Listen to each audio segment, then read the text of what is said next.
Hello and welcome to my channel here Neetu's vlog. आज मैं और मम्मी जा रहे थे मार्केट करवा चौथ की शॉपिंग करने।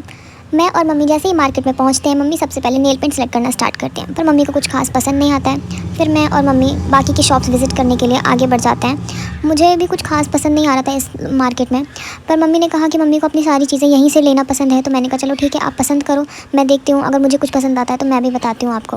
पर ना मम्मी को कुछ पसंद आ रहा था ना मुझे। हम बस चलते जा रहे थे और बहुत सारी शॉप विज़िट करने के बाद भी मुझे ऐसा नहीं लग रहा था कि मम्मी को यहाँ पर कुछ पसंद आने वाला है।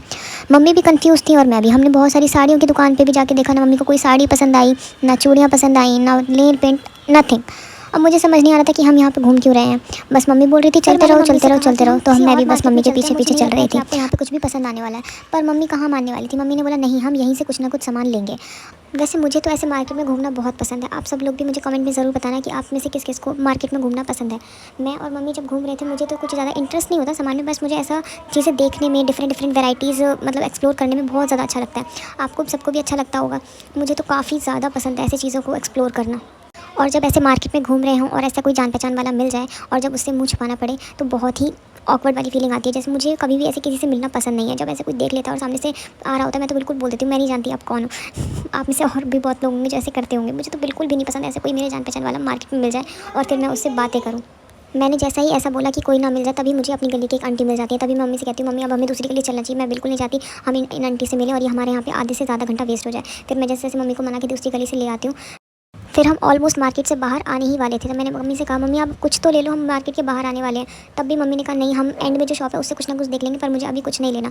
फिर जब हम मार्केट के बाहर आते हैं तो हमें एक बहुत ही अच्छी सी शॉप दिखाई देती है। जब हम उसके अंदर जाते हैं, उसके अंदर भी मम्मी को कुछ खास चीज़ें पसंद नहीं आती है। फिर जैसे ही हम मार्केट से बाहर जाते हैं, तभी हमें एक ये आंटी मिलती हैं जो ये बहुत सारे करवे बेच रही थी। मम्मी यहाँ से आप एक करवा लेती हैं, जो मतलब कंपलसरी होता है करवा चौथ में। आप सबको भी पता होगा कि करवा बहुत ज़्यादा इंपॉर्टेंट होता है। इसके अंदर हम बहुत कुछ भर के उसके मतलब पूजा करते हैं करवे के साथ। तो मम्मी ने यहाँ से करवा लिया और कुछ दिए वगैरह भी लिए और कैलेंडर वगैरह भी लिए थे। तो यहाँ से सामान लेने के बाद हम थोड़ा आगे जाते हैं, तो मुझे थोड़ा चटपटा खाने का मन था, तो मैं यहाँ से ये भेलपूरी लेती हूँ इन अंकल से।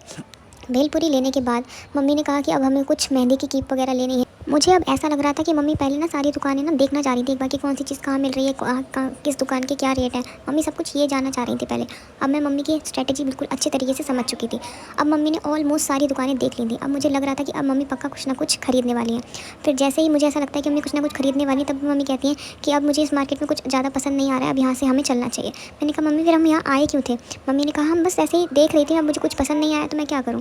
फिर फाइनली हमें एक दुकान मिलती है जिसमें मम्मी को कुछ चूड़ियाँ पसंद आ जाती हैं। यहीं से मम्मी ने अपनी चूड़ियाँ मैचिंग की साड़ी की सिलेक्ट की, जो कि मुझे भी काफ़ी पसंद आई। और यहाँ से मम्मी ने नेल पेंट वगैरह भी ली और मेहंदी की कीप भी ले ली। तो मुझे फाइनली मैं सेटिस्फाई होगी कि चलो मम्मी ने कुछ तो खरीदा, यहाँ के हमें कुछ तो बेनिफिट मिला इस मार्केट में आने का। फिर इस शॉप से काफ़ी सारा सामान लेने के बाद अब मुझे ऐसा लगा कि अब हमें यहाँ से चलना चाहिए। मम्मी ने यहाँ से मेहंदी वगैरह भी ले लिया था, नेल पेंट वगैरह भी काफ़ी चीज़ें ले ली थी। तो मैंने कहा मम्मी अब चलो चलते हैं। फिर मम्मी को थोड़ा अपना मेकअप वगैरह का भी कुछ करना था, मतलब आईब्रोज़ ये सब। तो हम फिर एक पार्लर ढूंढ रहे थे। तो जैसे ही हम आगे बढ़ते हैं तो हमें एक पार्लर भी दिखता है, पर वो थोड़ा सा दूर था। फिर मैं ऐसे ही नॉर्मली मम्मी से बातें कर रही थी कि मम्मी एक दिन के लिए लोग इतनी सारी मेहनत क्यों करते हैं, सिर्फ एक दिन का करवा चौथ, और उसके लिए इतनी सारी मेहनत, नई साड़ी, नया सब कुछ, एवरीथिंग। मुझे तो लगा कि कुछ ना कुछ वेस्टेज है, पर मम्मी ने कहा नहीं ये हमारे धर्म में है। मम्मी ने मुझे बहुत सारी बातें बताई, जब मुझे फिर ये रियलाइज़ हो गया कि नहीं मैं गलत थी और मम्मी ठीक है, मतलब ये सब कुछ होना चाहिए। It was a religious thing, तो ये होना ही चाहिए ऑफ कोर्स। फिर हम जैसे ही चलते थोड़ा और आगे चलते हैं, तो धीरे धीरे मम्मी कहती पार्लर तो कुछ ज़्यादा ही दूर है। फिर मैंने कहा मम्मी बस आने ही तो वाला है। फिर मैं ऐसे ही बातें करते करते मम्मी के साथ आगे बढ़ती हूँ, ताकि मम्मी को पार्लर बहुत ज़्यादा दूर ना लगे, नहीं तो मम्मी बोर हो जाएंगी रास्ते में और फिर कहेंगी मैं तुझे लेके क्यों गई थी, मैं तो तुझे इसीलिए लेके गई थी। फिर घर जाती मुझे सुनाने लग जाएंगे। तो मैं तो बस अपना काम ही कर रही थी। फिर जैसे ही पार्लर आता है तो मैंने कहा मम्मी अब बहुत अच्छे टाइम पर हम आए हैं, यहाँ पे बिल्कुल भी भीड़ नहीं, सबसे पहले आपका ही नंबर आ जाएगा। मम्मी सबसे पहले जाके अपने बैठ जाती हैं और अपनी आईब्रो वगैरह थ्रेडिंग जो भी होता है वो करा लेती हैं। मुझे तो इन चीज़ों का इतना नॉलेज है नहीं, क्योंकि मैंने आज तक कभी कुछ ऐसा कराया है नहीं। फिर जब हम आगे बढ़ते हैं तो मम्मी को याद आता है कि हम वो जो कौड़ी होती हैं वो लेना भूल गए हैं, जो कि मम्मी को पूजा में चाहिए होती हैं। फिर हम इस शॉप पर आते हैं। इस शॉप पर हमें कौड़ी लेने के लिए बहुत ज़्यादा वेट करना पड़ता है, क्योंकि इस शॉप पे बहुत ज़्यादा क्राउड भीड़ थी। तो मम्मी ने कहा यहाँ तो बहुत ज़्यादा भीड़ है। मम्मी ने कहा नहीं 5 मिनट रुकते हैं, मिल जाएगा। फिर बहुत ज़्यादा देर वेट करने के बाद फाइनली भैया हमारी बात भी सुन लेते हैं और कहते हैं कि अच्छा आप भी हो यहाँ। तो फिर भैया को याद आता है कि हाँ हमने कौड़ी के लिए बोला था। फिर भैया जल्दी से कौड़ी निकालते हैं और फाइनली हमारी अर्ज़ी भी लग जाती है और भैया को कौड़ी मिल जाती है और हमने ये कौड़ी यहाँ से ले ली।